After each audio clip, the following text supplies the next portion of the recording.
David Hurst is a speaker, consultant, and internationally renowned writer on management. I have first-hand experience of companies in crisis. I spent 25 years as a hands-on corporate executive in organizations undergoing radical change. He specializes in strategy, leadership, and change, and provides expert analysis and solutions to organizations around the world. The fact is that organizations don't change when they want to, they change when they have to. And crisis is often helpful in compelling them to change. But within crisis, there are many opportunities. From a single keynote address through leadership development seminars to straightforward consulting, David Hurst can tailor his approach to suit any client's needs. Senior management often bring me in to address a specific issue or challenge within their organization. I put together a customized solution using their frameworks to help them understand that challenge.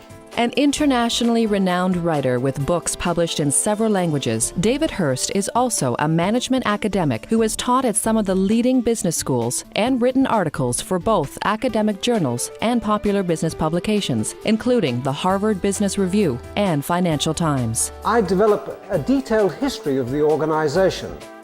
I want to understand how it began, where it's been, and where it thinks it's going. It's absolutely critical for effective leadership of the future that we understand the past. David Hurst works internationally with many high-profile clients, including numerous Fortune 500 companies and other institutions in both the private and public sector.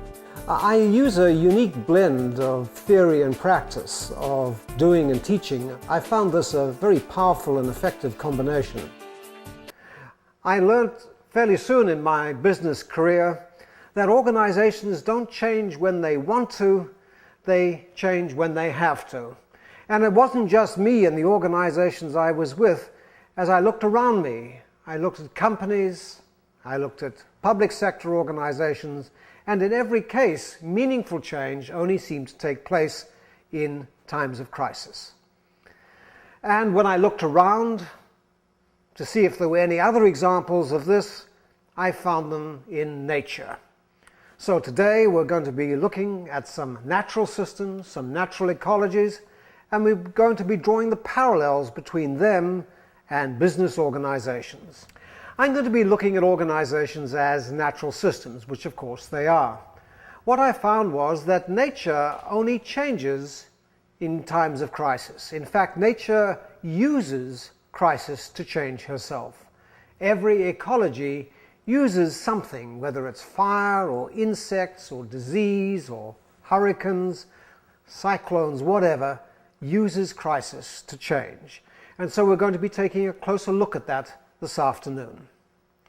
There are two factors that disturb natural systems. The first of them, of course, is fear of death, and we're all familiar with that. The second factor is, of course, promise of sex, and I know many of us spend our time thinking about that one.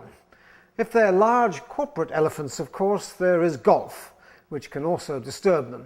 Unfortunately, this afternoon, we're not going to have any time to talk about golf, and I'm not going to be talking about fear of death. And so, with your permission, I'm going to concentrate on number two, except it won't be promise of sex, it will be a creative opportunity. This afternoon, you will have a creative opportunity to look at your organization in a rather different way than you thought about it before. To look at the kinds of situation you're in, the kinds of strategies you are using, and the kind of leadership you're going to need to take you forward into a sustainable future. I'm going to be using a different framework this afternoon from any you might be familiar with. You all know about economics, dear old Adam Smith. Economics, of course, is all about competition, it's about equilibrium, it's about the economy, and it's good stuff. I don't want to knock economics.